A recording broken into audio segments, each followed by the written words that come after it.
Hello there, ladies and gentlemen, and welcome to another episode of CookieCast. Today on CookieCast, it's the Darkest Timeline podcast, but this is a bonus episode. So, anybody who's listened to the Darkest Timeline podcast previously will know that I often threaten to get a guest. Well, for this episode, my threats are no longer threats. They're a reality. I got a guest who's been on before, but one of my favourite guests, writer, director, teacher, student, Miles Watts joined me to talk where Zomblog is now from where it was when we last spoke, what he's been doing to keep going through the pandemic, and we got stuck into a juicy section of entertainment. Also discuss some upcoming projects, so a little teaser for stuff that might be coming in the future. Before we get started, I'm going to ask you a little favour. Please do consider like, share, subscribe and comment. And if you've got a spare couple of minutes, leave us a review. It helps the podcast, helps us bring you more fantastic content in the future. Right, let's get started. So this, it is CookieCast. It is the Darkest Timeline podcast, but it's a bonus episode. So there you go.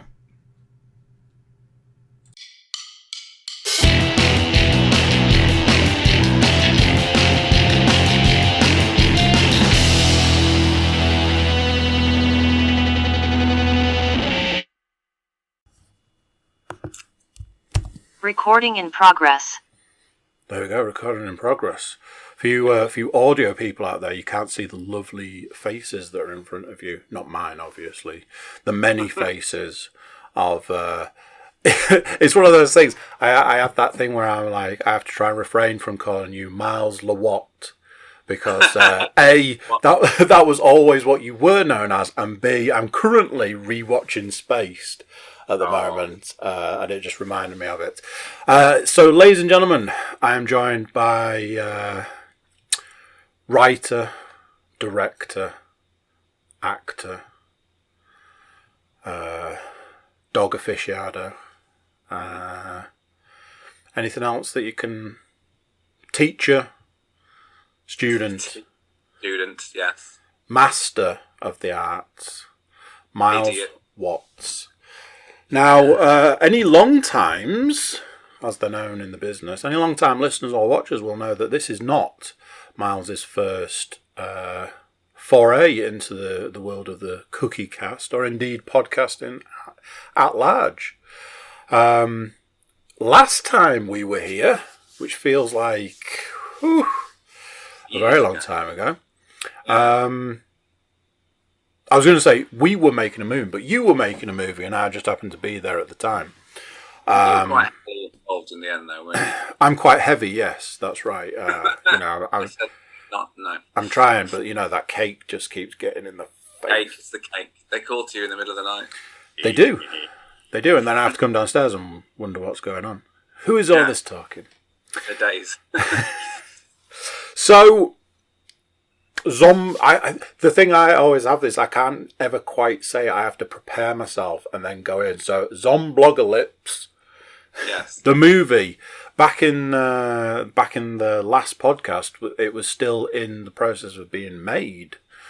That was a long time ago now, many moons ago. So, in your own words, How has that gone? How has that process gone from where we were then to where we are now? Well, it's been quite a journey, hasn't it? I think maybe we'd shot some of it last time I spoke to you, or we were in between, because what we did is we planned we planned around everyone's availability in 2018, which, everyone had different jobs, and this is a low budget film, zombie film, so we had to kind of gather when we could. So mostly we shot weekends, which is, the classic. But with the first week, we did a 9-day stretch. We all took a week off work, and we just did that. And so we shot for sort of over the course of about two or 3 months. We shot several weekends to get a load of footage in the can, and then we had a few months to sit back, which is at the end of 2018, so it's nearly 4 years ago now, to sit back and assess what we had. And we realised while doing that what was missing, which is a really luxurious way of making a film in one way, because you can go, well, we need to shoot that scene, that scene, that scene. We didn't get that scene, and maybe let's reshoot the ending. So we sort of did that. We gathered in 2019, early 2019, to do that. So the last thing we shot was pretty much about a year after we shot the first footage, which was June 2019. And then after that, it took about 9 months of post-production. So that was, chopping down the edit, which started out about 2.25 hours, which is too long for a film generally, especially this kind of film. It's a comedy. So we chopped it down to just over 90 minutes. And we kept coming back to it and going, just more cut that, like a little sculpture. And lose some bits that were just dragging on a bit. We get it, that bit's funny, and then it goes on too long, that kind of thing. And then we had the picture graded down in London, and we had the sound mixed in Cardiff. So that was 2020 now. We're talking 2020, which is a year some people may remember. January. This is the way it happened. January, down in London doing the colour grade, made it all look lovely. February, or it might be the other way around. January, I was down in Cardiff doing the sound mix. February, doing the colour grade. March, getting close now, aren't we? March, we screened the film for cast and crew at the cinema in Thirsk. And then a pandemic happened. So we had a few months of going, what the hell? But it was weird because we just screened the film. So the film was finished. So in a way, it was great timing. The film was finished. We had the cast and crew screening. And we were like, great. But the problem was then 2020, we couldn't really screen the film because no one would turn up because of the pandemic. So it didn't really start screening till last year, 2021. Gradually, people started to go to stuff and wear masks and go to events and stuff. So we had like a year of festival screenings, which have only really just wrapped up, actually. And that went just so well, and seeing it with an audience and getting some laurels on the poster, that kind of thing. Which the laurels aren't on this poster, but the poster is behind me. Yes, we had a brief conversation before, and I was saying I was quite saddened by the fact that having to move podcast rooms, I don't have the poster behind me. But if you watch for about 2 years of the podcast, there's like usually here there's like a square that was always like the bottom corner of the poster. I think that's how I managed. That's how I managed to convince you to give me the poster at the time. I was like, "I'll make sure it's on every podcast." How about that? You're like, "All right, go on then." Every house should have some artwork by Terry Henderson as well. I mean, the artwork. It is an amazing piece of artwork. So there is that. It's beautiful, isn't it? The sort of the brief we gave him was, "Can you do a sort of Drew Struzan type poster?" And for those who don't know, Drew Struzan is a classic poster artist from the 70s and 80s and some of the 90s, and he did, all the Star Wars, Indiana Jones, Back to the Future, Big Trouble in Little China, just the thing, these amazing art posters, which they don't make anymore, which is very sad. So the Zomblog one was in the style of that, and again, it's a low-budget film from a web series, and we were so happy with the eventual result, which was, very small amount of money we had to make it. But that sort of brings us up to last year when we were like, right, so after the festival screenings, what do we do? Because in the past, as you know, we've made feature films before, and they've either been a little bit too cheap to sell. The first movie I made was $7,000. It wasn't a big enough budget film to make look good on, or it wasn't good enough to sell on disc, really.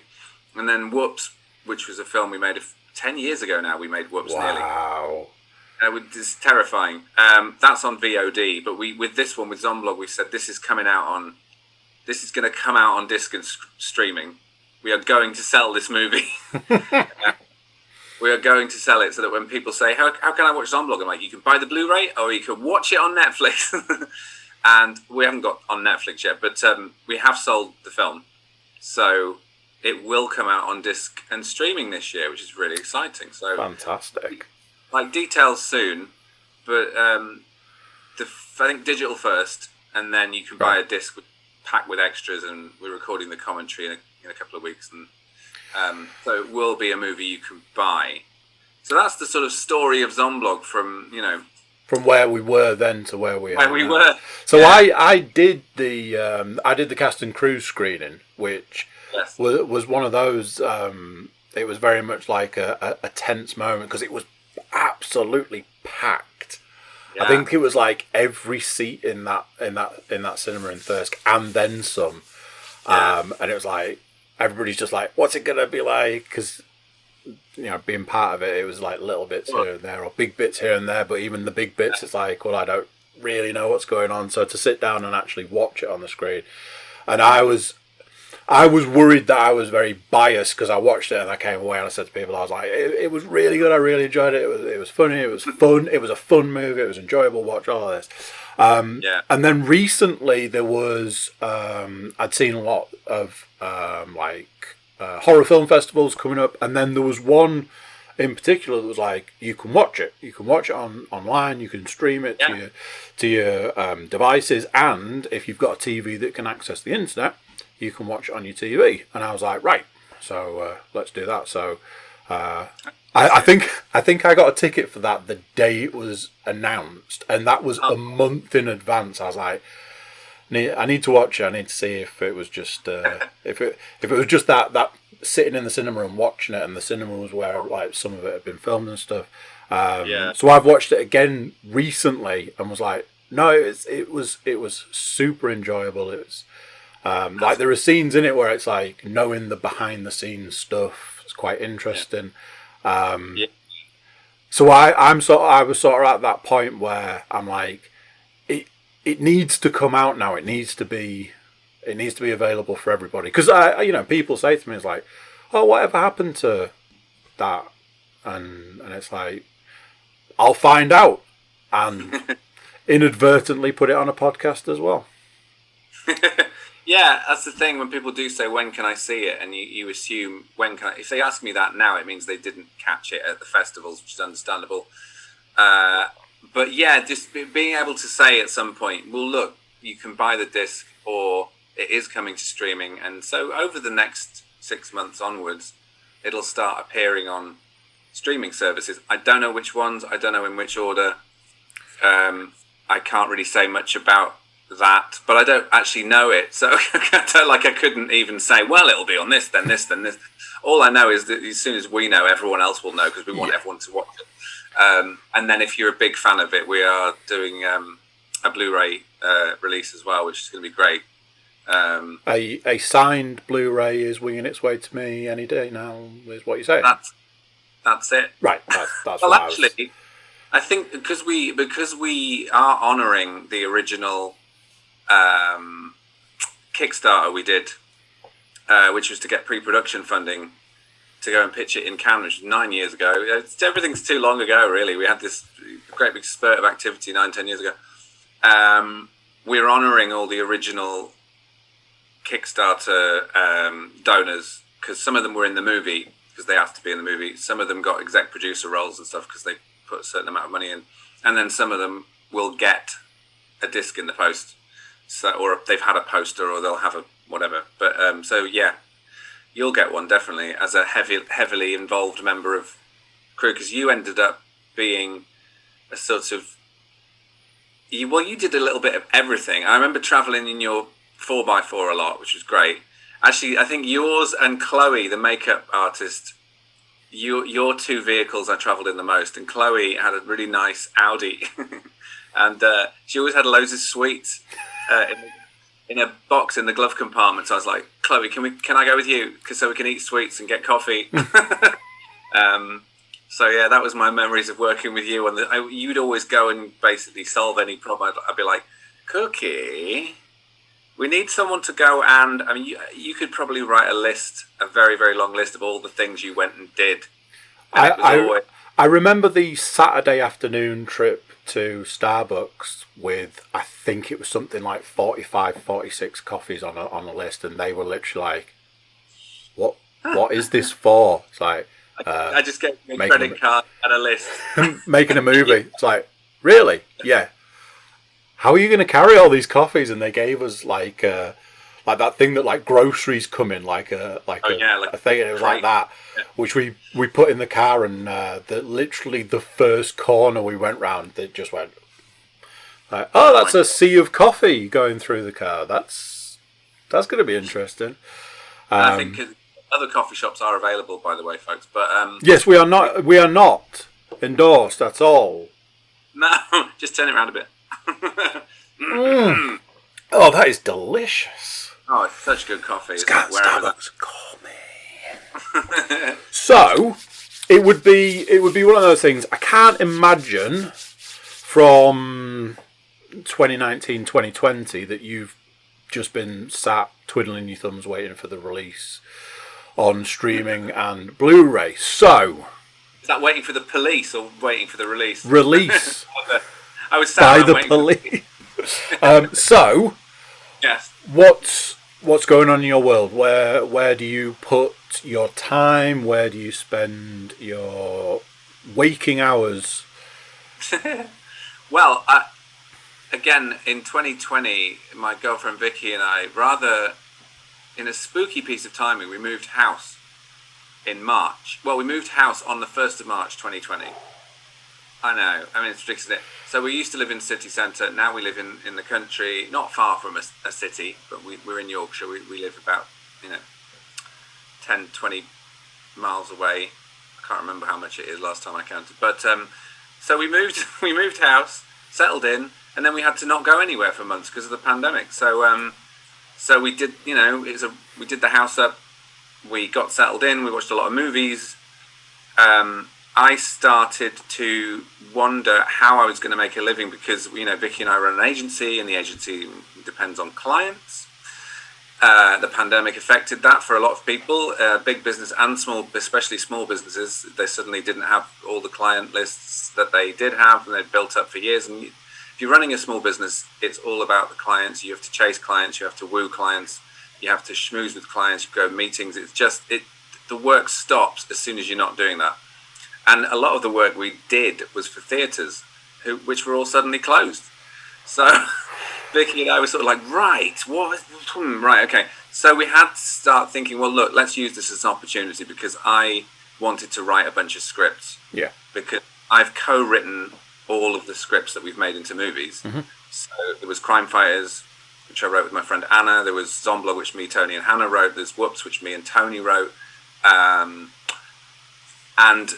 so I said, you know what, I'm going to write a couple of scripts just at home while I've got a bit of time. So I spent 2020 and summer 2021 writing feature scripts, but I'd written one a few years before the pandemic, and I was trying a few producers, and it just wasn't really getting anywhere. And I got my co-writer on it, Christina, then gave it to a producer who gave it to a producer who gave it to a producer, if you see what I mean. It just sort of went up the chain, came back down, and they loved it, and then they bought it. So I was like, great. So nice. When I say bought it, I don't mean they handed me an envelope of cash. And they just said, we like the idea, we want to write a contract so that we can pitch the movie. So that's still the case. that's we've been drafting that film, and that's taken a couple of years. So really, I could say I spent the pandemic writing movies, and waiting for feedback, waiting for Zomblog to get to the point where we were going to release it, which is kind of now, and just figuring out how to make a living. And then in the last year, I've started to do a lot more teaching. So But I decided a couple of years ago I'm not going to do anything that wasn't related directly to my filmmaking and screenwriting, because the pay is quite good when you can find jobs related to screenwriting, because people want your expertise and stuff, and they want to hear your stories from the front lines and stuff. So just yesterday I was assessing a dubbing session at York St John. So the film students, they did some sound mixing for a scene from Zomblog. Actually, I gave it to them with nothing in it, and they had to build up the sound, the music, nice. The special sound effects and stuff, and then they played me their version, and they were brilliant too. Really, some good future filmmakers there. And then Yeah, the other screenwriting is the other thing that I'm teaching. So while I'm writing scripts, I'm also talking to students around the country, sometimes on Zoom like this, and sometimes in person at like Hull Uni, York College, and a couple more I've got coming up. And that's really about how to develop character and story and turn your ideas into screenplays that you actually then finish ready for submission, instead of just going, I've got this idea, and then write it for 10 years without giving it to anybody. Yeah.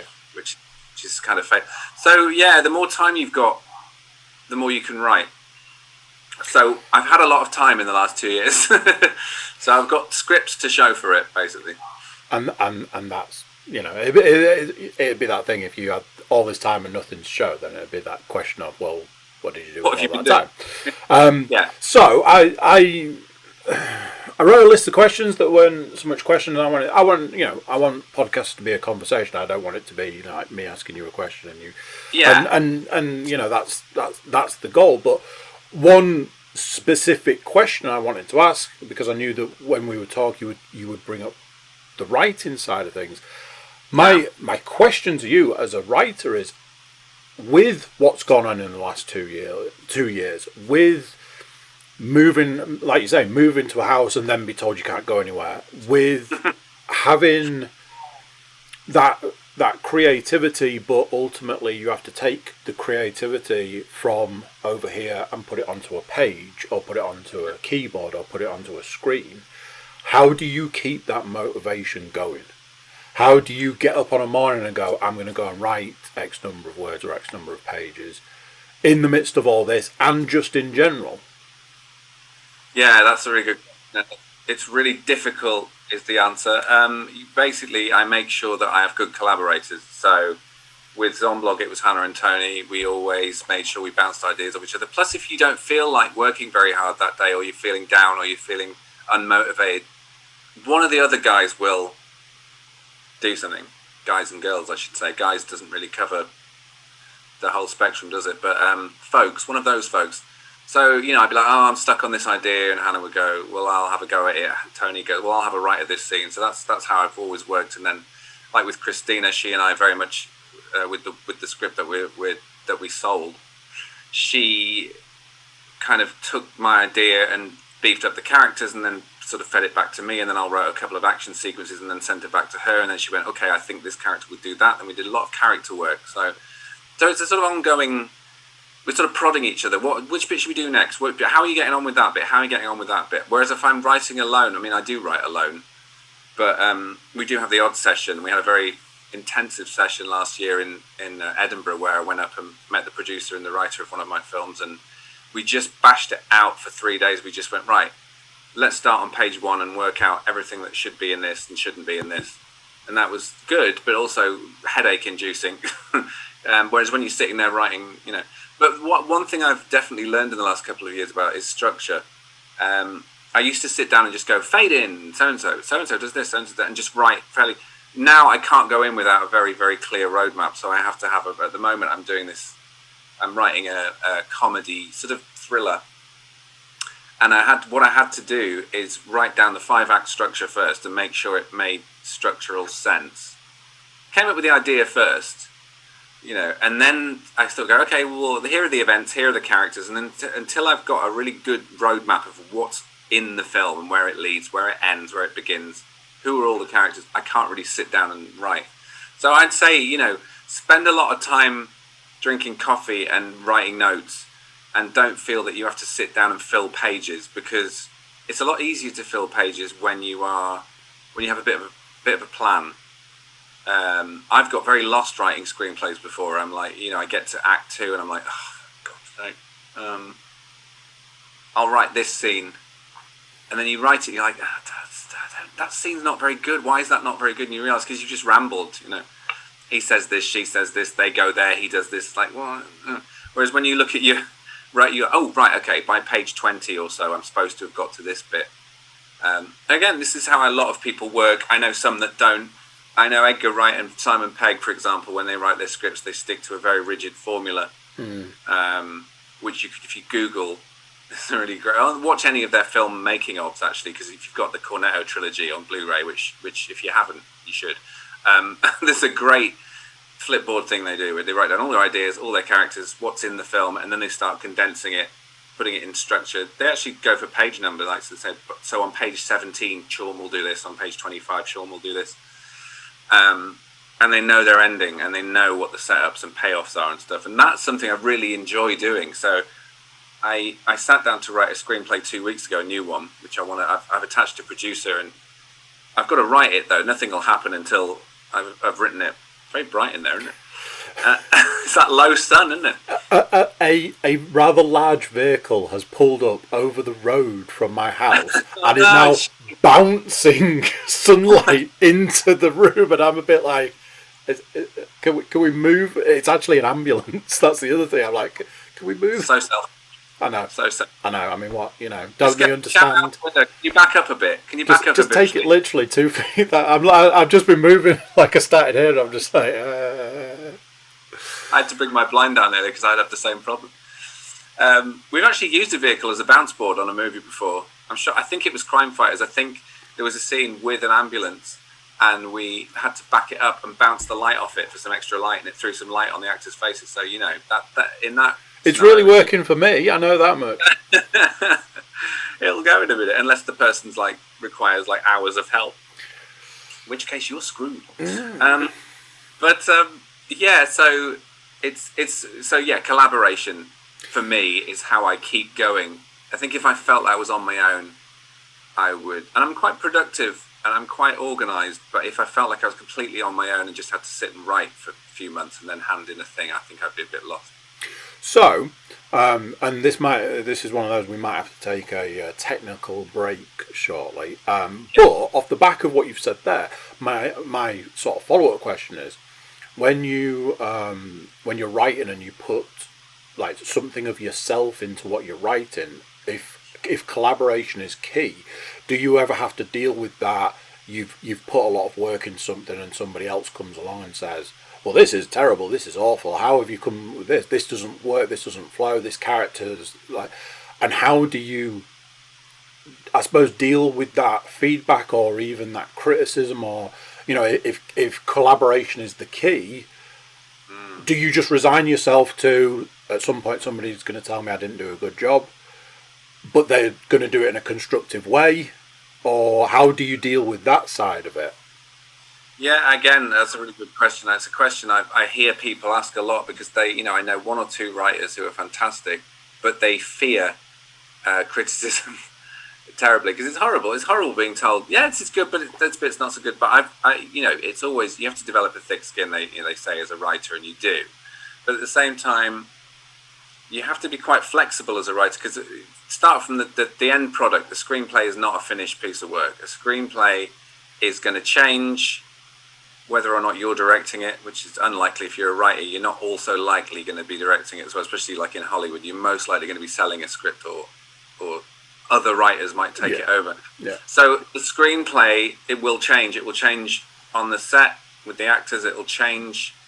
The director will change it. The editor will change it. The producers will change it. So you can't be too precious about a screenplay. However, there are certain building blocks which, if you've put them in place, they should work enough for a collaborator to go, this bit's really good, but you set this up, and I think maybe it'd be better if you explore it that way and then that way. And if they're right, they're right. That's the thing you have to realize, is if someone gives you criticism and you think they're right, you have to just forget your ego and just go, no, you're right, that is. But if you disagree with them, you can say, I'm not sure about that. I'll think about that. And the good thing about a screenplay is there's no rush, usually.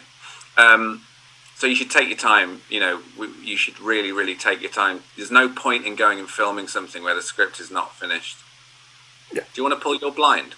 I'm working on the principle that any minute it'll be gone. It'll be fine.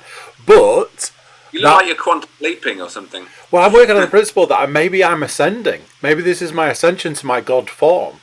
Like a really slow Jesus, really slow. Yeah. It's this is it. This is my final form. I am a golden god, like Dennis. What is going to be a good idea is for us to take a small break, technological break, as we like to call it these days. When we return, we will talk horror, the genre, to a degree. We'll be back momentarily. Recording in progress. It is indeed. Awesome. And we are back talking with Miles Watts. We're talking movies, writing movies, watching movies, being in movies, and everything in between. So we were talking about motivation, how to keep motivated and stuff, how to collaborate, how to get the best out of a bad situation, things like that. So I was going to switch things up a little bit. I thought that you might be a good person to ask about something that I've been wondering about recently. Horror as a genre. I listen to multiple podcasts. In between making multiple podcasts, I listen to a lot of podcasts, and there seems to be this overriding thing across a particular genre, being the horror genre, that where have all the good horror movies gone? Where are all the good horror movies? I was talking to somebody recently saying about why we go back and watch older things over and over and over and over again, but newer things we rarely watch more than once, more than a couple of times, and why that is. And same for things like music and TV and this, that and the other. You'll happily sit down and watch something that's 20 years old that you've seen 20 times than something that's 2 years old that you've seen once, and why that is. Something that sort of struck me as a kind of a rolling question would be, do you think there is a cap for horror? Do you think when somebody comes up to make something horror based, there is a line that they potentially won't cross? Is there such a thing as too scary? Yeah, I mean, that is an interesting question. The first bit, I think most horror fans know that there are really good horror movies being made even today. I mean, just the other day we watched X by Ty West, which is just brilliant, starring Brittany Snow, Jenna Ortega. I mean, he's a great film director. He did The Innkeepers, which we watched the other night as well, and also House of the Devil. And filmmakers like Adam Wingard, who did the new Blair Witch, and that. So there are a lot of good horror filmmakers these days, and like every week there seems to be a new horror film coming out, like Host by the there's Jed, Rob and Gemma, the team that did that. Is it Rob Savage, Gemma Hurley, Jed Thomas? They did this amazing film called Host, and they've got a new one called Dashcam coming out. And then Jordan Peele, and there's so many great modern horror movies, like and It Follows and The Babadook and all these movies, and people love them because they're just so. Horror is mainstream. I think Lucio Fulci said that once. He said horror is mainstream. It's not a genre. It's just mainstream. People want to go and get they want to be scared, which leads me to the next.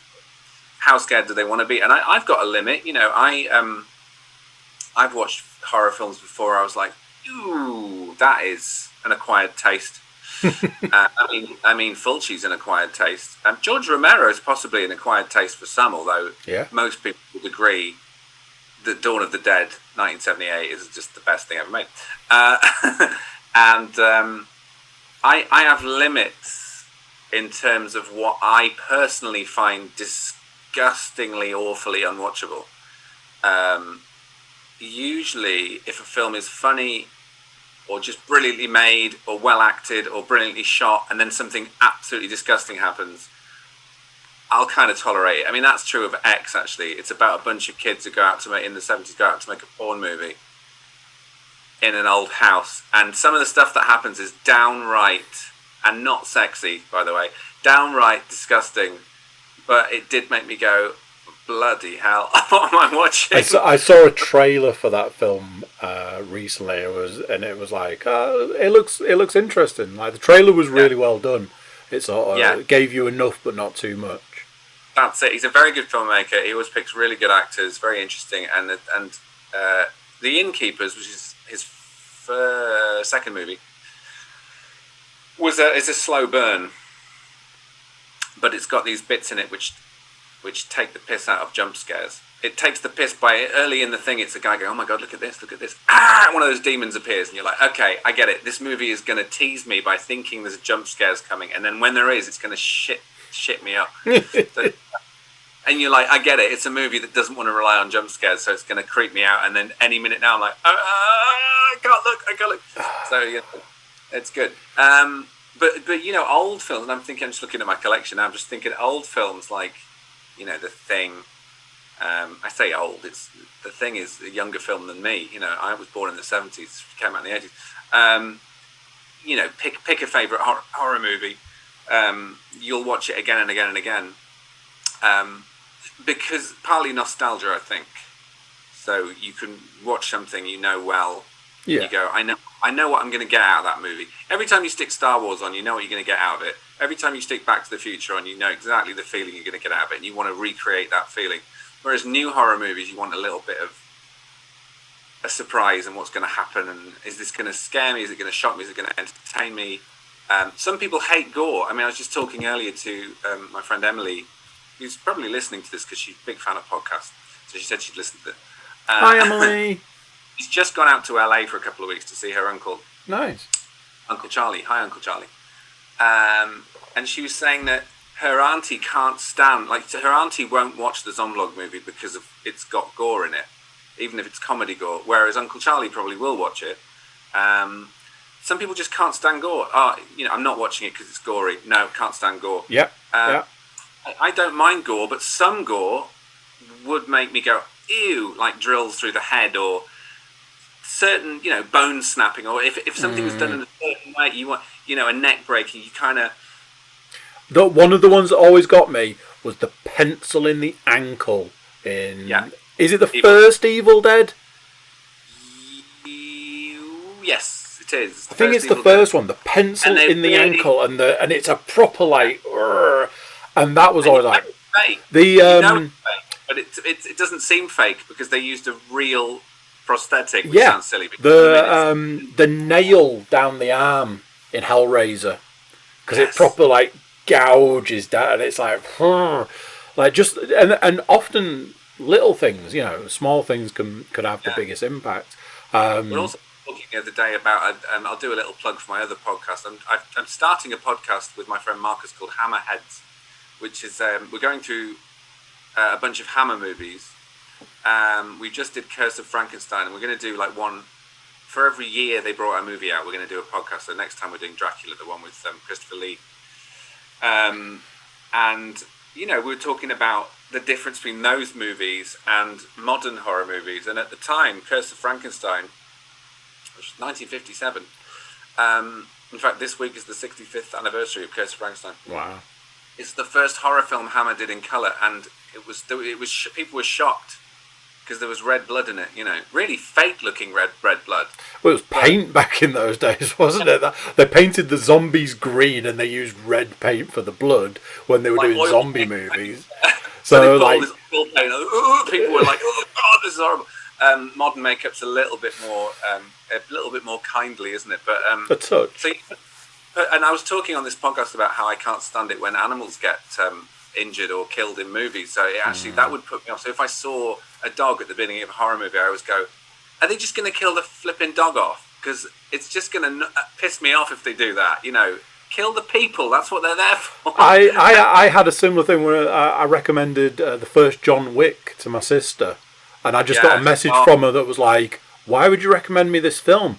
They killed the dog at the start. And I was like, spoilers, by the way. But they killed the dog. I was like, forgot that was like the catalyst for the whole film. It does make you very, very sympathetic for John, because you're like, you go get those motherfuckers. Yeah. You kicked your dog. Yeah. You know what I mean? Yeah. So it's horrible. So I guess it comes down to personal taste. Like I'll tend to watch stuff. I will watch any movie that kind of tickles my fancy. Oh, that sounds good. Oh, I'm gonna check that out. And then I'll either think it was fair enough, entertaining, okay, and not really think about it again, or I'll end up wanting to buy it on disc and talk about it a lot on Twitter and watch it again and again and again. And I guess it's personal taste. Like, you know, in fact, I'll show you what I just acquired on Blu-ray. You'll like this. I know you like this movie.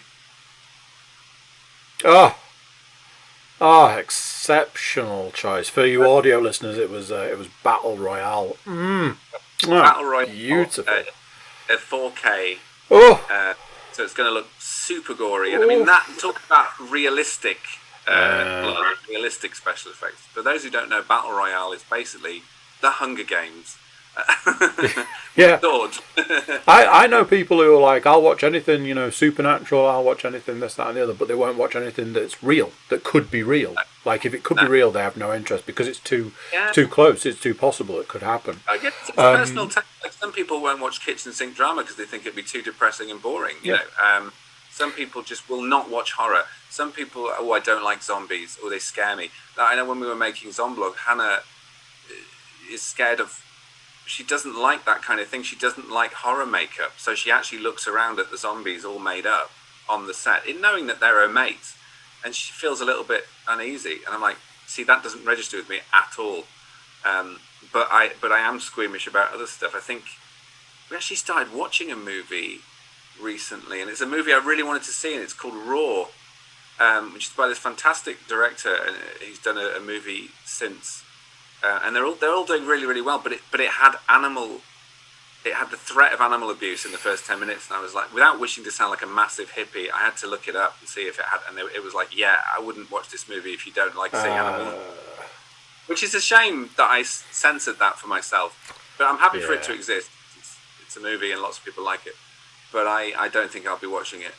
It'll just depress me too much. I care too much about animals. Don't care about people in movies because they like... You can die as long as the dog survives. You know what I mean? You're watching Friday the 13th, 10 teenagers get killed, you're like, they're actors, it doesn't matter. They knew what they were signing up for. It was their fault for going to the woods. But if they killed a puppy, I'll be like, nah. So a couple of things. One, you beat me to asking you about your new podcast, and I will still come back to talking about podcasts because I know it's not actually your first, and we'll go through that. No. Going back to part of the question about horror, the reason that I was asking was it's something that had recently sort of had happened to me. I was in a situation where Leanne had gone away for the weekend, so it was just me, my youngest, the dog, the cats, you know, all that sort of thing. So during the day, everything's really busy, and then as the day goes on, and it gets dark and it gets quiet, and after a while, there's like that little part of your brain that starts talking to you, like, oh, this is interesting, and starts like feeding things into you, like, oh, what if there's a monster behind the door? And it was like, I reached a point where my brain had created a scenario where I was like, that's actually like a really cool premise for like a horror movie. But then my brain went, yeah, it is. But what if it was like this, or what if this happened? And I got to a point I was like, I don't want to play this game anymore. I'm going to have to go to bed now. And it was off the back of that, I was like, is there a point where somebody says, let's do this as a horror concept, and somebody else has to say, I don't think we can do that because nobody will watch it because it's gone too far. And again, it ties in some of the things we've been saying, like if it's too real, if it's too close to home, too close to the bone, if it puts all of those things together, is there such a thing as too much? Is it too scary, too whatever? Yeah, and I guess again it's personal taste. Like, you know, some people, I know most of my friends with kids, like similar to me and dogs. I don't have kids yet, but I have a dog. Most of my friends with kids can't watch kids in peril. And I'm sure you're the same. You got 3 kids. Yep. You don't like to watch a baby or a toddler or a kid in trouble or being bullied it's horrible. So that's your limit, you know. If I said, oh, well, I'm writing this movie and it's about this kid and he gets his leg hacked off at school, you'd be like, no, I don't know. But that means you personally wouldn't watch it. But I suppose the broader you get, the fewer people you're going to offend. But the more esoteric you get, like, you know, let's talk Human Centipede. someone must have at some point said, "Why are you making this film about these people with their bottoms and lips stitched together? Why?" And it's that thing. After seeing Human Centipede, most people were like, "Why did they make this film?" Yeah, but there you go. It had an audience, and then someone wanted to make it. But at least it didn't get any sequels. No, we had Human Centipede 2, didn't we? And then Human Centipede in South Park, which is the best version, I think. But yeah, Vicky and I recently rewatched Midsummer, which is a cracking horror movie from Ari Aster, who did Hereditary as well. And we were like, at one point I said, what do you reckon the deal is with Ari Aster and this whole flipping organising dead people into interesting dioramas? You know, why do you do that, mate? I don't know, but it works in the movie. But I spent the whole second half of Midsummer, I'd seen it before, but I was going, what's the fascination with this? Why is he making like blood angels and stuff? I wouldn't do that. Some people just like it. Some people, it's there. Like you said, you had an idea for a movie from the noises behind the door. I had an idea for a movie which I've written as a short and actually trying to find a budget for at the moment, which came from a Deliveroo that I got, and I don't want to spoil too much, but it started my imagination going as to the fate of this Deliveroo driver. And then another film I'm planning, I told my writing partner the premise, and she went, "Oh my God, that is like not sick," but she said the central image of it is, that is strong. Where did you come up with that idea? I went, well, it's a great thing to for someone to want to get revenge for having done to them. She went, fair enough, but bloody hell. So even I can come up with some fairly ghastly concepts, but generally I do like the comedy horror, but I can just see myself veering into a few darker ones over the next few years. Every now and then you need a palate cleanser, don't you? It's like, here's a comedy horror movie, and here's a traumatic horror movie. Yeah, and I like jokes, I like being silly, I like saying silly, I like watching a film that's scary, but then someone has a quip and it offsets the horror a little bit. But I also like balls to the wall horror movies that are not at all funny. And, from classics like Don't Look Now, The Shining, that kind of thing, which is quite funny, actually. To stuff like Babadook and It Follows, there's humour in it, but it's terrifying. It's a scary movie, It Follows.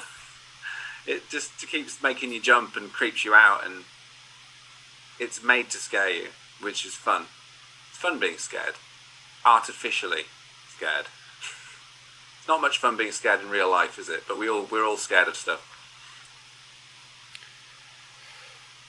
So, from setting up this podcast, you and I spoke offline for X amount of stuff. Some stuff that we were talking about was some stuff that we're going to do in the future. Might be an idea to give a little taste of it now. So to make a quite long story a lot shorter, I recently lost a family member. That family member was a big Marvel fan and a big Star Wars fan. And as a homage, I said, I'm going to watch all the Marvel films back to back from start to finish. And it took me a while. My life doesn't afford sit down, watch movie. My life affords sit down, watch a third of a movie, 2 days later watch a third of a movie. So it took me X amount of time, and I took a picture at the end, and I sent it to my relatives. I was like, look, I completed the Marvel films in honour of my family member. And what I got back was, right, best crack on with the Star Wars films then. And I was like, and I was a bit like, do I have to? And this sparked a conversation with myself and a few other people, and I was like, do you know something? It sounds a little bit like a podcast. And I was like, if there is one person on the face of the planet to collaborate, as we've spoken about, with to do a podcast about a particular subject, and that subject being Star Wars, I could only think of one person. That person would be yourself. So you and I, possibly others, possibly some guests, Nice. are probably going to look at doing a bit of a deep dive into the mistake I made. I was like, well, it's only 9 movies. No, it's not. It's 11 for a start. So there was that. The ups and downs, the ins and outs. I will be reprising my role of man who had his childhood murdered. Right. You can play the role of man who loves Star Wars, and we will get guests on to talk about love it or hate it, Star Wars a journey. That sounds great. I mean, and also I'm someone who loves Star Wars and has, since the beginning, since the 70s, basically, when I went to see them at the cinema. I've had a sort of wibbly wobbly relationship with Star Wars in the noughties and the teens, but have recently changed my opinion on a lot of things. So that should be an interesting few discussions. Deep dive sounds like exactly the kind of thing I'd be up for. I had just as a teaser, let's say, I recently rewatched all 11 films. I haven't ventured outside of the films, even though I have watched things like some of the animation, the CG stuff and things like that. I have watched The Mandalorian, but I haven't watched the Book of Boba Fett. It's that kind of. I wanted to go for the core. And some people would say the core is 9 films, and some people would say the core is the 11 films, and whatever. I watched them. I love the original trilogy, and I'm watching it this time through. I haven't seen it in many years. Watching it this time through, I was just like, they are amazing. They are literal works of art. I am not the biggest fan of the prequels, shall we say, and I had seen the sequels once per film because that was enough. So I have now seen those twice, as with Rogue One and Solo. My opinion was changed for some things. My opinion was reinforced for others. But yes, I feel that something that we can put on the cards and we can discuss, and like I say, we can get some guests here and there, and do a bit of a deep dive into that. So that's something that for people to look out for. I was going to say, anybody who's listening to this right now might want to pause it and very quickly jump over to YouTube and just check out Miles's background when he was saying, "I'm a big Star Wars fan." And it's like, really? we wouldn't be able to work that one out.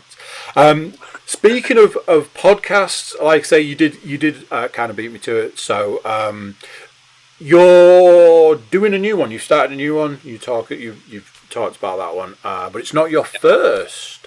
Something that I wanted to ask you as a whole. Like we discussed, you're a writer, you're a director. You work in movies and stuff. How has making it's not a huge jump, but how is making that jump to podcasting working for you? I find it rewarding, actually, and I can't claim to be the technical genius behind it. My friend Marcus Wilson, who's my oldest friend from childhood, actually, we've known each other for a good 40 years or so. He is a web designer, and so he knows what he's doing with the technical side of things. So he's done all the recording and the editing. We did a series last year called Tintin Cast, which is on YouTube, which goes through Tintin books, and we're still doing that because there are beyond the main Tintin books, there's loads of other Tintin stuff. So we just recorded a new one of those. And then Marcus, we were looking for something to do. Similarly, Marcus had some bad luck in his family, and we wanted a project. So I won't say too much about that because it's not really my job to do it, but that's why we started it. I was like, why don't we do something that will keep us occupied for a long, long time? And then the new one, I was looking at this BFI website, and it said there's this list of 17 great Hammer horror movies you can watch, one per year of production. There are more than 17 Hammer horror movies. But we said, let's start there. It starts in 57, it ends in 74, which is the year we were both born, me and Marcus. So we said that'd be good. So we're going to do one film per episode, so semi-regular every couple of weeks. The next one is Dracula, and we're going to have a really cool guest on that who's writing a book on Christopher Lee. Wow. So I found it very much an outlet for gassing about movies when I've not been able to leave. I mean, I leave the house, obviously, but in the last couple of years, people have not been able to get together as easily as they used to be able to. Marcus lives in Edinburgh a couple of times, but we're not able to. So we said, let's do something online, something regular, something that lets us do a lot of research, a lot of watching of movies, and a lot of chatting. I just bought Dracula on Blu-ray for the purposes of watching it and watching the extras, and then chatting with Marcus, chatting with Stephen, the guest, and it's just lovely to chat when you're not sat, when you can't go and sit in cafes and over coffee. So it's a really, for me, it's replaced, out of necessity, it's replaced having a in-person social life in a lot of ways. I'm a big believer that podcasting probably in some way saved me from various, there are times when I think I might have gone a little crazy without it. There are times that I think I'm going a little crazy with it. I work on the principle that I do a podcast every week, and it's my version of therapy. But then I saw a female comedian posted a joke. I think it was on Twitter, and it was like, why do men start podcasts instead of going to therapy? And I was a bit like, probably a good point there. And then I just leaned into it and was just like, it is therapy.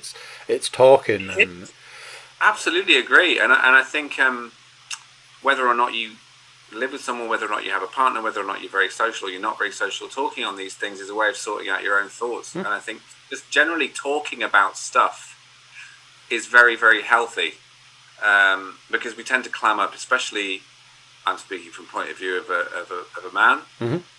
We can be guilty of clamming up and not expressing ourselves, or you go on Twitter and there's lots of people going, I'm sure we'll talk about Star Wars in great depth, but you get these people just go on and go, the sequels are crap, I hate everything, and you're like, whoa there. Hold on a second. Let's unpack this for a moment. Exactly. Instead of just putting out this clanger out there and just going, no, everything's shit. Star Wars is as good a place to start as any, because we all have a lot of thoughts on it.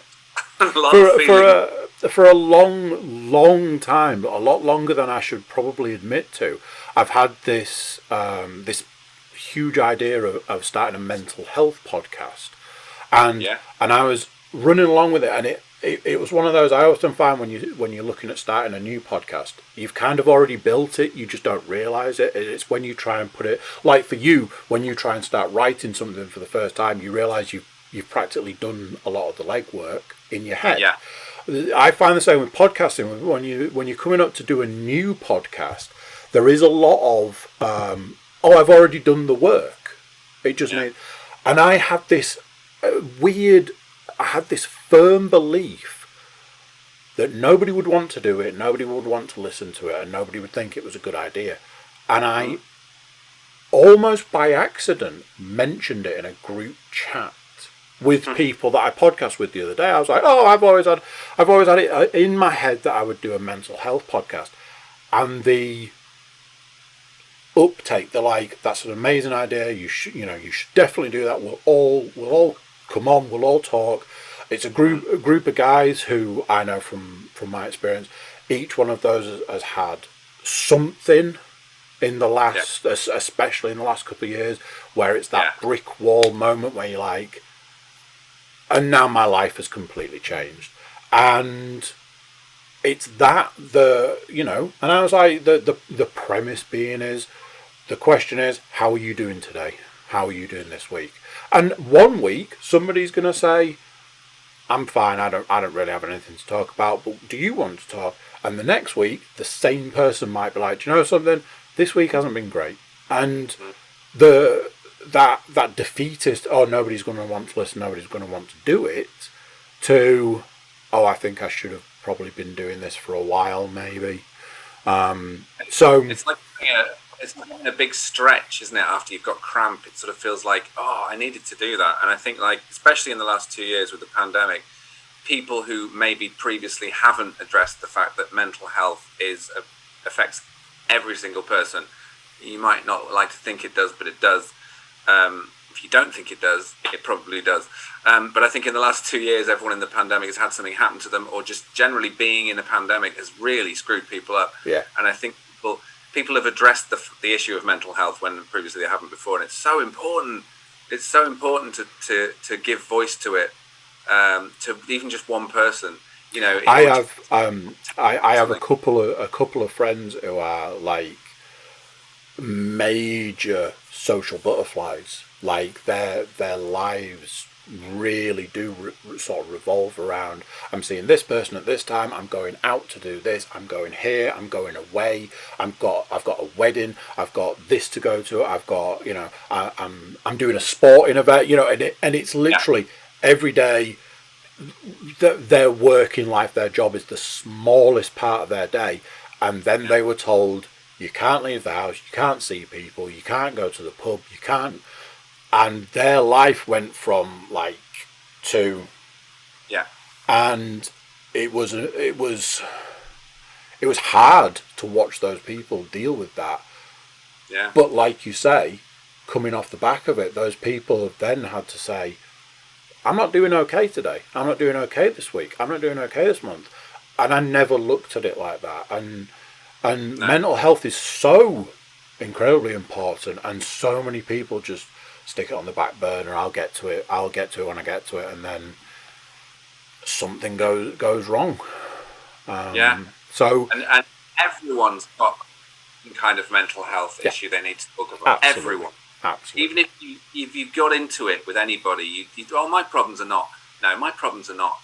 If you can honestly manage your problems without needing to, then that's fine. That's one thing. Not everybody has the need to, but if you can't manage and you think people just wouldn't be interested, you're wrong, because someone, whether it's a professional or a friend or a stranger or someone on whatever, someone somewhere, and probably a lot of people, understand what you're going through and are going through what you're going through. And this was the thing where I was like, in passing, I've for ages been fancying on doing this podcast, and it was like, absolutely, and I couldn't believe how the group of people I was talking to were just like, so like, that's an idea, that is something that we should be doing, we should have already been doing. And I was talking about it sort of in a small group, but that group were like, we need to get people on, we need to get guests on, we need to have a rolling thing, we need to have a different person each week, and we need to, like, we can swap in and out, but as long as it's it's happening. It's like, oh wow, you can see that importance and that hunger for making sure that people are okay. Because, like I say, this is the thing. It's like I haven't actually got it off the ground yet, and it needs to be. It needs to be a thing. Obviously, I think it does need to be a thing. I'll quite obviously open invite to yourself. Get the word out. It'll be like sort of I don't know what you would call it, like a collection of people that can sort of drop in and out and stuff.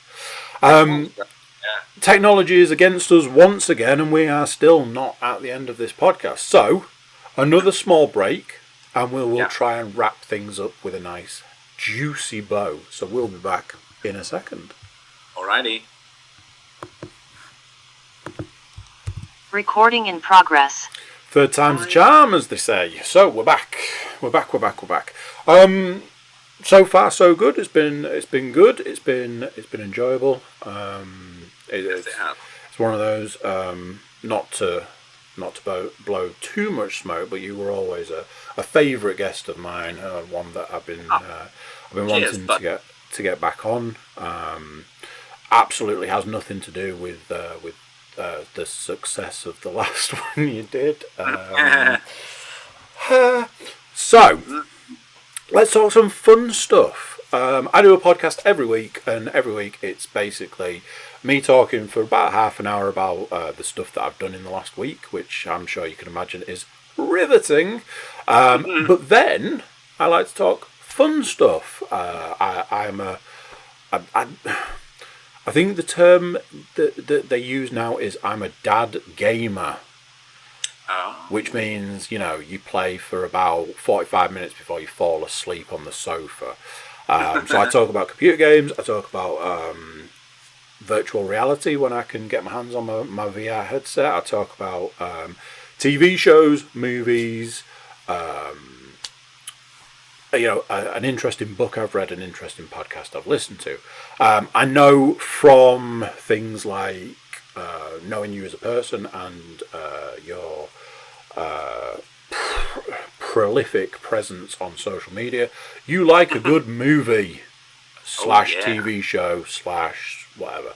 So, not to put you too much on the spot, but if you had to pick the three, not necessarily, it doesn't have to be the best, but the three movies you would recommend right off the top of your head now, what would they be? As in all time kind of thing? Just you saw something recently and you thought, every person I speak to from now until the end of time I'm going to recommend this film to, times 3. Go. I saw a movie quite recently called Love and Monsters, which I loved. On Netflix? Yeah, it came to Netflix recently, and it's about a guy in the near future who has to find his way across the country during an apocalypse in which all the insects on the earth have turned to gigantic size, and on the way he meets a dog. Does the dog die? Judging by my kind of movie I like, I'm not going to spoil it for you. Let's just say I enjoyed the movie. It's got the dog doesn't die. That's not a spoiler. Did they have to put? I seem to think at some point they had to put that in the advertising. That's Possibly, not. I don't think that's a spoiler because I think they actually had. They did like an advertising run. Then they did another one, and then their third advertising run. Yes. They had to put a disclaimer in it to say, "Please be aware, the dog. Yeah. The dog's okay." Well, there's a website called Does the Dog Die? And you can see if a dog is, or an animal or anything you're sensitive to happens in a movie, which I think is great because I think I looked that up the other day. Yes, a dog is kicked and then killed. Right at the start of the movie. Yeah, it's pretty rough. But you can sense the rage-fueled revenge fest he goes on afterwards has a real sort of core to it, because I would be the same. So yeah, Love and Monsters. Dylan O'Brien is the star. Very good movie. It's got Michael Rooker is in it. Nice. And it's if you like monster movies, apocalypse movies, post-apocalyptic movies, it's great. Yeah, it ticks everything. It's funny. It's action-packed. It didn't make much money at the box office because it came out just as a pandemic hit that deserved to make a lot more money. So I definitely recommend that one. Another one I watched quite recently is called The Hunt, which I've realised I like. Really, really twisted movies that not many people, mainstream, but that not many people are going to seek out. The Hunt, which I've got the disc here actually, so I'll just get it so I can crib the details. That's the one. So it's got Betty Gilpin, who's in Glow. Oh yeah. Who's phenomenal in it. Craig Zabel is the director, and in this subversive satire, a group of elites gather for the first time at a remote manor house to hunt ordinary Americans for sport. I saw a trailer for this recently. Yeah, really good, really sick. It goes there with the action and the gore. There is one of the best fight scenes between two women at the end of the film that I've ever seen. They beat the shit out of each other. Really good. And then recently, and for the first time in about 30 years, I saw the original version of Invasion of the Body Snatchers from 1956. Ooh, nice. And I can recommend that as well, with Kevin McCarthy, who's an old Joe Dante, a lot of Joe Dante movies. Yeah. And in fact, he pops up in the 78 version of Body Snatchers, and he's still shouting, "You're next! You're next!" Like he's been doing that for like 30 years. So it's a good, nice little... Yeah. So yeah, the original Invasion of the Body Snatchers. In fact, I seem to be seeking out a lot of 50s movies lately. Things like Incredible Shrinking Man and Hammer as well. Hammer movies and stuff. Yeah. I think there comes a natural point where I'm enjoying modern movies and I'm enjoying the classics, but I start watching movies from like 60, 70 years ago that I've never seen, or that I've only seen once, because it's a very rich... there's some very rich pickings there. So they're my 3 recommendations. I've suddenly, I don't know why, I don't know what's happened, but I've suddenly stumbled onto, like, if the film is set in Afghanistan and it starts with the words based on a true story, I'm there. And then, because my brother-in-law did 2 tours of Afghanistan, then I just spend all of my time going, so in this film, when this happened, how real is that? How close to being real is that? And he's like, yeah, it's real. It's real. And I'm like, yeah. And I just like, it's terrifying on a whole different level. It's not a horror movie. It's not a gore fest. It's that what we were talking about before. It's real, so it's scary because it's real. Well, like The Hurt Locker is a good one for that, isn't it? It's not a horror movie. I watched back to back. I watched Lone Survivor, which has been on my to-watch list for donkeys. And then one evening I was just like, I've been meaning to watch that, click. Sat and watched it, and I think I got like halfway through and I like texted my brother-in-law like, have you seen this film? He's like, yeah, it's a great film. I was like, how real is this? He's like, oh, it's absolutely like true to what happened. I'm like, how? Like these poor guys, like what they went through. It's like, and then I'd seen a clip of the guy that survived being on Joe Rogan and talking about it, and it's like, and like my brother-in-law's like, right, well if that's what you're watching, I've got another one to recommend, and he recommended a film called The Outpost, which I'd never heard of. Yeah, I've seen it. I've heard of it, but I don't know if I've watched it. Never heard of it, and was like, okay, and then like. The first few people that are in it, it's like Scott Eastwood, Orlando Bloom, one of the guys from the new X-Men films. I was like, okay, how has this film passed me by? And again, starts with based on a true story. And I was like, what is happening? So I don't know why, but I suddenly stumbled into this. If it's a true based on a true story, and you know, at a particular point in time, I'm like, yeah, let's do it. You go through these journeys, don't you, where you just have to watch a certain type of movie for a while. I think it's doing like the superhero run and then doing the Star Wars run. I think I'm maybe trying to get myself a bit more grounded. My mind's probably in a galaxy far, far away. Let's say. Yeah, mine lives there. and there is nothing wrong with that. TV wise, I know that your expertise doesn't end at movies. So TV wise, if you had to say these are the 3 must-watch TV programs that you've seen either before or recently, what would they be? Well, I haven't finished it yet, but I started Westworld recently, which everyone else has probably seen. Westworld is phenomenal. It's the moral implications of, you know, creating a park full of robots that you then abuse is something that's been, you know, explored time and time again since books were written. It's a great premise. Obviously, Michael Crichton did the original film. That's brilliant. The cast are brilliant, so definitely recommend that. But I got into it very late. I've enjoyed a couple of series recently that are about real life business monsters. So The Dropout, starring Amanda Seyfried, she's just brilliant in it as Elizabeth Holmes. She kind of speaks like this, but she's amazing. She just does the whole thing. And I also enjoyed We Crashed, which is about the WeWork team. So it's got Anne Hathaway and Jared Leto in it, and they play, Adam Newman and his partner who set up WeWork, and they're just so narcissistic. It's just hilarious because you sort of want them to fail, but you sort of don't, because they're crazy. They're absolutely crazy.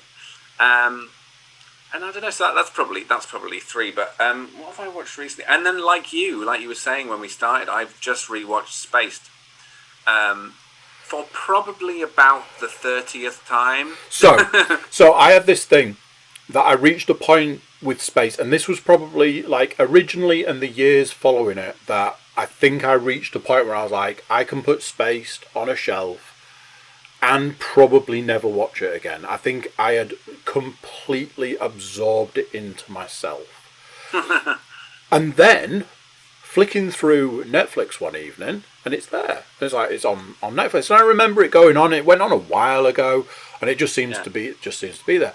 And I was like, I jokingly turned to her and I was like, oh, we could always watch Spaced. And she was like, go on then, stick it on. Let's see if it stands up. So the shortest version is, I think we're like 4 episodes in or something, and the short version is, it does stand up. I have laughed hard.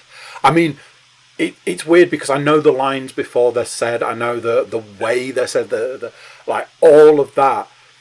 But I laughed before the jokes and stuff. I will say this: not all of it has aged well. Some subject matters would not maybe fly these days. I think they had a reunion a couple of years ago, and Simon Pegg picked up on the one joke he was rather ashamed of, which was the big fat tranny one. So I was going to say we watched the vulva episode last night, and both of us, the moment that joke comes up, both of us were like, "Ooh, that's not going to fly now." And that's true, but being Netflix, bearing in mind that I know that Netflix are one of the services that have removed certain episodes of It's Always Sunny. It has a banner on It's Always Sunny that says not a complete series because they've removed multiple episodes. Right. I was surprised that it's still there in its entirety, because that's not the only thing so far that might not have aged quite so well. Well, that's it, and people do talk about, Friends and stuff like that, aging badly and stuff, but that's what it is. It's just that things do age, and a joke that seems funny at the time, once people have become aware of how offensive it is to certain people, you can't keep making that joke, because why would you do that? Yeah. Do you know what I mean? It's not funny anymore. It's like, you're not proving a point by making jokes like that once you know they're really offensive, and you fully know they're really offensive. There's certain things that, and if you do, you will face the consequences. So beware. Yeah. I think some people mistake that for free speech. They're like, I should be able to say anything I want. It's like, you can say anything you want. It's a free country. However, but people are very free to counter what you've said with their very much so. Watch out. Yeah. But Spaced, I think it's one of the best things ever made. Yeah, hands down, and it's weird because, like I say, it was a series that I just absolutely absorbed it, and then sitting and watching it, and this time going, hang on a minute, these episodes were written by Simon Pegg and Jessica Stevenson, is it? At the time, it's Jessica Hines now, isn't it? Yeah. Yes. She has changed the name. Yeah. But yeah, I was always like, part of me in my head always had it down as Edgar Wright, but it was directed by Edgar Wright. But they wrote those episodes, and it's like, cool. And Jessica Hines, apparently these days, she was talking about it, and she said she put most of the Star Wars stuff in. She said people assume it's going to be Simon, but she said no, she's a big Star Wars fan, so a lot of the film references with Jessica Hines. Bless her. I mean, it just makes you love her even more. She's just such a funny performer and such a great writer, and she's done a lot of great stuff since. But I think, even obviously, Shaun of the Dead is, and there's an interesting podcast. Edgar Wright's always very candid about what happened on Shaun of the Dead. There's a brilliant book out actually called You've Got Red on You, which I can definitely recommend. It's about the making of Shaun of the Dead. Yes. But when the film came out, people thought that Edgar directed it and Simon wrote it, and Edgar would be like, "No, I wrote it as well," and he got really narky. No, I did it as well. Yeah, exactly. He's like, "No, I'm a writer as well as a director," and so is Simon. He's a writer. Credit where it's due, and I think like with Zomblog, me, Hannah, and Tony, if one of us gets missed out, the other two are like, "Come on, mention all three of us. We're all equal." I don't know how to quite word this, but of the trio, when two of you are of the male variety and one of you is of the female variety, I always look and I'm always like, and I always fear that at some point, like, one of you might get missed off. So it's always nice whenever I see that all three of you get the mentions, get the dues that you sort of deserve. I mean, I'll just say we try. A couple of times I've done an interview and I've been very magnanimous, and I've always said, look, it's a third. It just is. It's me, Tony, and Hannah. We're a third each on blog all the way. But occasionally they've interviewed me and then said, and the other two, and it's like, no. It's not me and the other. Yeah, I'm just the guy you're talking to, and I want you to put them in as much. So I always felt really guilty. Last time that happened, I had to say to the other two, please don't hate me, but they've done it just to interview with me, and then they've just angled it as if it's me and you two. I said, and they're like, yeah, well, these things happen. So we're always angling for, and I know it happens with the host lot actually, is that Gemma Hurley, who's one of the writers, is always like, I get missed off a lot, and it's like, don't do that. No. They're the creative team. No, the creative is very much that unit. Yeah, exactly. Well, there we go. I have exhausted my list of questions that I hastily wrote 2 days ago, and then came back to and was like, "Is this going to be enough? Is this enough? Is this enough?" As always, I know you are a busy man, and I can't thank you enough for coming on and taking your time out to join me.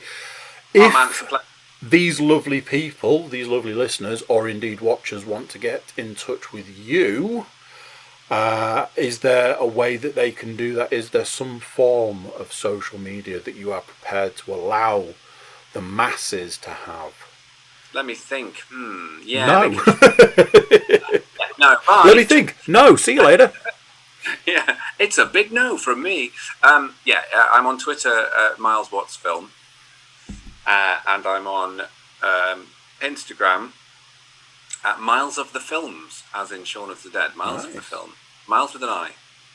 I'm not really on Facebook personally, but Zomblog is. So basically, if you Google Zomblogalypse, you can spell it. No, that's on all of the socials as well. It's all the same name on each one. Yeah. So we're always welcoming people to the website. So... as soon as there's news of the film as well, I'll let you know as well. Fantastic. I'll get that. I'll get it out on our socials and stuff for anybody that actually checks our socials. There we go. That is it. A big thank you to Miles for joining me. Big thank you to the lovely listeners and watchers for joining us. Look out for Star Wars Mental Health Podcast. Those are two different things. They are not. Or are they? And we look forward to seeing Miles and you lovely people back here once again at another point. Thank you all very much, and especially you, Miles, and I'll catch you next time. Bye. Bye. So there you go. What do you think to that? Fantastic having Miles back on. One of those things, I know I'm biased, but I thoroughly enjoyed that podcast. I always, there are certain people that I love to have on and will have on the podcast anytime, and Miles is up there at the top of the list. Thank you for listening along. Thank you for joining myself and Miles. Stay tuned for some of our future projects. Before you go, please do consider like, share, subscribe, comment, and if you feel so inclined, leave us a review. You can also check out our website, thecookiecast.com. There we've got social media links, an email button. You can get in touch with us. Tell us how you like this podcast. Is this something you want to see more of? If so, let us know. That's it for this one. And I will see you next time.